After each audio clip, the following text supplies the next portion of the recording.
Nombre, chapitre 29.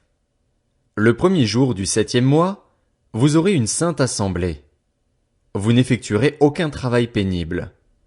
Ce jour sera proclamé parmi vous au son des trompettes. Vous offrirez en holocauste dont l'odeur est agréable à l'Éternel un jeune taureau, un bélier et 7 agneaux d'1 an sans défaut. Vous y joindrez l'offrande de fleurs de farine pétrie à l'huile, 6 litres et demi pour le taureau, 4 litres et demi pour le bélier et 2 litres pour chacun des 7 agneaux. Vous offrirez un bouc en sacrifice d'expiation, afin de faire l'expiation pour vous. Vous offrirez ces sacrifices, en plus de l'holocauste mensuel et de l'offrande végétale qui l'accompagne, ainsi que de l'holocauste perpétuel et de l'offrande végétale et des offrandes liquides qui l'accompagnent, d'après les règles établies. Ce sont des sacrifices passés par le feu dont l'odeur est agréable à l'Éternel. Le 10e jour du 7e mois, vous aurez une sainte assemblée et vous vous humilierez. Vous n'effectuerez aucun travail. Vous offrirez en holocauste dont l'odeur est agréable à l'Éternel un jeune taureau, un bélier et 7 agneaux d'1 an sans défaut. Vous y joindrez l'offrande de fleurs de farine pétrie à l'huile, 6 litres et demi pour le taureau, 4 litres et demi pour le bélier et 2 litres pour chacun des 7 agneaux. Vous offrirez un bouc en sacrifice d'expiation, en plus du sacrifice des expiations, de l'holocauste perpétuel et de l'offrande végétale qui l'accompagne, ainsi que des offrandes liquides qui les accompagnent. Le 15e jour du 7e mois, vous aurez une sainte assemblée. Vous n'effectuerez aucun travail pénible. Vous célébrerez une fête en l'honneur de l'Éternel pendant 7 jours. Vous offrirez en holocauste un sacrifice brûlé au feu dont l'odeur est agréable à l'Éternel, 13 jeunes taureaux, 2 béliers et 14 agneaux d'1 an sans défaut. Vous y joindrez l'offrande de fleurs de farine pétrie à l'huile, 6 litres et demi pour chacun des 13 taureaux, 4 litres et demi pour chacun des 2 béliers et 2 litres pour chacun des 14 agneaux. Vous offrirez un bouc en sacrifice d'expiation, en plus de l'holocauste perpétuel et de l'offrande végétale et l'offrande liquide qui l'accompagne. Le 2e jour, vous offrirez 12 jeunes taureaux, 2 béliers et 14 agneaux d'1 an sans défaut, avec l'offrande végétale et les offrandes liquides prescrites pour les taureaux, les béliers et les agneaux en fonction de leur nombre, d'après les règles établies. Vous offrirez un bouc en sacrifice d'expiation, en plus de l'holocauste perpétuel et de l'offrande végétale qui l'accompagne, ainsi que des offrandes liquides qui les accompagnent. Le 3e jour, vous offrirez 11 taureaux, 2 béliers et 14 agneaux d'1 an sans défaut, avec l'offrande végétale et les offrandes liquides prescrites pour les taureaux, les béliers et les agneaux en fonction de leur nombre, d'après les règles établies. Vous offrirez un bouc en sacrifice d'expiation, en plus de l'holocauste perpétuel et de l'offrande végétale et l'offrande liquide qui l'accompagne. Le 4e jour, vous offrirez 10 taureaux, 2 béliers et 14 agneaux d'1 an sans défaut, avec l'offrande végétale et les offrandes liquides prescrites pour les taureaux, les béliers et les agneaux en fonction de leur nombre, d'après les règles établies. Vous offrirez un bouc en sacrifice d'expiation, en plus de l'holocauste perpétuel et de l'offrande végétale et l'offrande liquide qui l'accompagne. Le 5e jour, vous offrirez 9 taureaux, 2 béliers et 14 agneaux d'1 an sans défaut, avec l'offrande végétale et les offrandes liquides prescrites pour les taureaux, les béliers et les agneaux en fonction de leur nombre, d'après les règles établies. Vous offrirez un bouc en sacrifice d'expiation, en plus de l'holocauste perpétuel et de l'offrande végétale et l'offrande liquide qui l'accompagne. Le 6e jour, vous offrirez 8 taureaux, 2 béliers et 14 agneaux d'1 an sans défaut, avec l'offrande végétale et les offrandes liquides prescrites pour les taureaux, les béliers et les agneaux en fonction de leur nombre, d'après les règles établies. Vous offrirez un bouc en sacrifice d'expiation, en plus de l'holocauste perpétuel et de l'offrande végétale et des offrandes liquides qui l'accompagnent. Le 7e jour, vous offrirez 7 taureaux, 2 béliers et 14 agneaux d'1 an sans défaut, avec l'offrande végétale et les offrandes liquides prescrites pour les taureaux, les béliers et les agneaux en fonction de leur nombre, d'après les règles établies. Vous offrirez un bouc en sacrifice d'expiation, en plus de l'holocauste perpétuel et de l'offrande végétale et l'offrande liquide qui l'accompagne. Le 8e jour, vous aurez une assemblée solennelle. Vous n'effectuerez aucun travail pénible. Vous offrirez en holocauste un sacrifice brûlé au feu dont l'odeur est agréable à l'Éternel, un taureau, un bélier et 7 agneaux d'1 an sans défaut, avec l'offrande végétale et les offrandes liquides prescrites pour le taureau, le bélier et les agneaux en fonction de leur nombre, d'après les règles établies. Vous offrirez un bouc en sacrifice d'expiation, en plus de l'holocauste perpétuel et de l'offrande végétale et l'offrande liquide qui l'accompagne. Tels sont les sacrifices que vous offrirez à l'Éternel lors de vos fêtes, en plus de vos holocaustes, vos offrandes végétales et vos offrandes liquides, ainsi que des sacrifices de communion que vous présenterez pour accomplir un vœu ou en guise d'offrande volontaire. Nombre, chapitre 30. Moïse dit aux Israélites tout ce que l'Éternel lui avait ordonné. Moïse dit aux chefs des tribus des Israélites, « Voici ce que l'Éternel ordonne. Lorsqu'un homme fera un vœu à l'Éternel ou un serment en se liant par un engagement, il ne violera pas sa parole. Il agira conformément à tout ce qui est sorti de sa bouche. Lorsque c'est une femme encore dans sa jeunesse et dans la maison de son père qui fait un vœu à l'Éternel et se lie ainsi par un engagement, si son père a connaissance du vœu qu'elle a fait et de l'engagement par lequel elle s'est liée et ne lui dit rien, tout vœu qu'elle aura fait restera valable, tout engagement par lequel elle se sera liée restera valable. En revanche, si son père la désapprouve le jour où il en prend connaissance, tous ses vœux et tous les engagements par lesquels elle se sera liée seront sans valeur. L'Éternel lui pardonnera parce que son père l'a désapprouvé. Dans le cas d'une femme mariée qui fait des vœux ou se lie par une parole échappée de ses lèvres, si son mari en a connaissance et ne lui dit rien le jour où il en prend connaissance, ses vœux resteront valables, les engagements par lesquels elle se sera liée resteront valables. En revanche, si son mari la désapprouve le jour où il en prend connaissance, il annule ainsi le vœu qu'elle a fait et la parole échappée de ses lèvres par laquelle elle s'est liée, et l'Éternel lui pardonnera. Dans le cas d'une femme veuve ou divorcée, le vœu ou l'engagement quel qu'il soit par lequel elle se sera liée restera valable pour elle.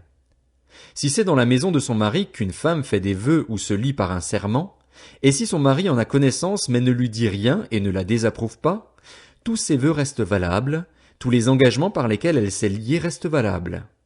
En revanche, si son mari les annule le jour où il en prend connaissance, tout vœu et tout engagement sorti de ses lèvres sont sans valeur. C'est son mari qui les a annulés et l'Éternel lui pardonnera. Son mari peut ratifier ou annuler tout vœu, tout serment par lequel elle s'engage à s'humilier. S'il ne lui dit rien jusqu'au lendemain, il ratifie ainsi tous les vœux ou tous les engagements par lesquels elle s'est liée. Il les ratifie parce qu'il ne lui a rien dit le jour où il en a pris connaissance. S'il les annule après le jour où il en a pris connaissance, il supportera les conséquences de la faute de sa femme. Telles sont les prescriptions que l'Éternel donna à Moïse à propos des relations entre un mari et sa femme, ou entre un père et sa fille lorsqu'elle est encore dans sa jeunesse et dans la maison de son père. Nombre, chapitre 31. L'Éternel dit à Moïse, « Venge les Israélites des Madianites. Ensuite, tu iras rejoindre les tiens. » Moïse dit au peuple, « Équipez parmi vous des hommes pour l'armée et qu'ils marchent contre Madian afin d'exécuter la vengeance de l'Éternel contre Madian. Vous enverrez à l'armée 1000 hommes par tribu, de toutes les tribus d'Israël. » On choisit parmi les milliers d'Israël 1000 hommes par tribu, soit 12 000 hommes équipés pour la guerre. Moïse envoya ces 1000 hommes par tribu à l'armée, et avec eux le fils du prêtre Éléazar, Phiné, qui portait les instruments sacrés et les trompettes retentissantes. Ils firent la guerre contre Madian, conformément à l'ordre que l'Éternel avait donné à Moïse, et ils tuèrent tous les hommes. En plus de ces victimes, ils tuèrent les rois de Madian, Évi, Rékem, Tsur, Hur et Réba, 5 rois de Madian. Ils tuèrent aussi par l'épée Balaam, fils de Béor. Les Israélites firent prisonnières les femmes des Madianites avec leurs petits-enfants et ils pillèrent tout leur bétail, tous leurs troupeaux et toutes leurs richesses.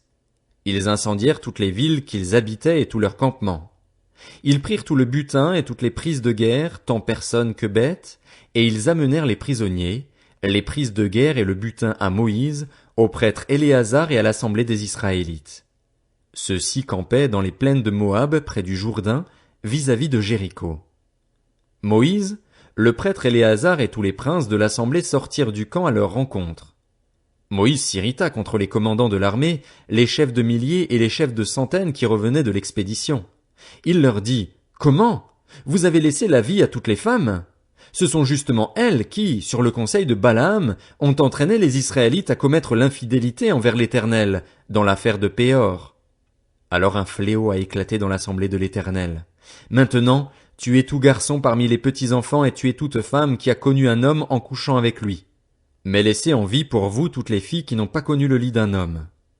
Quant à vous, campez pendant 7 jours hors du camp. Tous ceux parmi vous qui ont tué quelqu'un et tous ceux qui ont touché un mort se purifieront le 3e et le 7e jour, ainsi que vos prisonniers. Vous purifierez aussi tout vêtement, tout objet en cuir ou en poil de chèvre et tout ustensile en bois. Le prêtre Éléazar dit aux soldats qui étaient allés à la guerre, « Voici ce qu'ordonne la prescription que l'Éternel a transmise à Moïse. L'or, l'argent, le bronze, le fer, l'étain et le plomb, tout objet qui peut aller au feu, vous le ferez passer par le feu pour le rendre pur. Mais c'est par l'eau de purification que sera purifié tout ce qui ne peut pas aller au feu, vous le ferez passer dans l'eau. Vous laverez vos vêtements le 7e jour et vous serez purs. Ensuite, vous pourrez entrer dans le camp. » L'Éternel dit à Moïse, « Fais, avec le prêtre Éléazar et les chefs de famille de l'assemblée, le compte du butin, des prises de guerre, tant personnes que bêtes. Partage les prises de guerre entre les combattants qui sont allés à l'armée et toute l'assemblée. Sur la part des soldats qui sont allés à l'armée, tu prélèveras une part pour l'Éternel à raison de 1 sur 500, tant des personnes que des bœufs, des ânes et des brebis. Vous le prendrez sur leur moitié, et tu le donneras au prêtre Éléazar comme une offrande à l'Éternel. Sur la moitié qui revient aux Israélites, tu prendras 1 sur 50, tant des personnes que des bœufs, des ânes et des brebis, de tout animal, et tu le donneras aux Lévites qui ont la garde du tabernacle de l'Éternel. » Moïse et le prêtre Éléazar firent ce que l'Éternel avait ordonné à Moïse. Les prises de guerre, ce qui restait du pillage effectué par ceux qui avaient fait partie de l'armée, consistaient en 675 000 brebis, 72 000 bœufs, 61 000 ânes et 32 000 personnes, des femmes qui n'avaient pas connu le lit d'un homme. La moitié formait la part de ceux qui étaient allés à l'armée, 337 500 brebis, dont 675 pour la part de l'Éternel. 36 000 bœufs, dont 72 pour la part de l'Éternel. 30 500 ânes, dont 61 pour la part de l'Éternel. Et 16 000 personnes, dont 32 pour la part de l'Éternel. Moïse donna au prêtre Éléazar la part réservée comme offrande à l'Éternel, conformément à ce que l'Éternel lui avait ordonné. La moitié qui revenait aux Israélites, séparée par Moïse de celle des hommes de l'armée, formait la part de l'assemblée, 337 500 brebis, 36 000 bœufs, 30 500 ânes et 16 000 personnes. Sur cette moitié qui revenait aux Israélites, Moïse prit 1 sur 50, tant des personnes que des animaux, et il le donna aux Lévites qui ont la garde du tabernacle de l'Éternel, conformément à ce que l'Éternel lui avait ordonné. Les commandants des milliers de l'armée, les chefs de milliers et les chefs des centaines s'approchèrent de Moïse et lui dirent, « Tes serviteurs ont fait le compte des soldats qui étaient sous nos ordres, et il ne manque pas un homme parmi nous. Comme offrande à l'Éternel, nous apportons chacun les objets d'or que nous avons trouvés, chaînettes, bracelets, anneaux, pendants d'oreilles et colliers, afin de faire l'expiation pour nous-mêmes devant l'Éternel. » Moïse et le prêtre Éléazar reçurent de leurs mains tous ces objets travaillés en or. Le poids total de l'or que les chefs de milliers et les chefs de centaines présentèrent à l'Éternel en offrande faite à titre de prélèvement était de 190 kilos. Les hommes de l'armée gardèrent chacun leur butin. Moïse et le prêtre Éléazar prirent l'or des chefs de milliers et des chefs de centaines et l'apportèrent à la tente de la rencontre, comme souvenir pour les Israélites devant l'Éternel.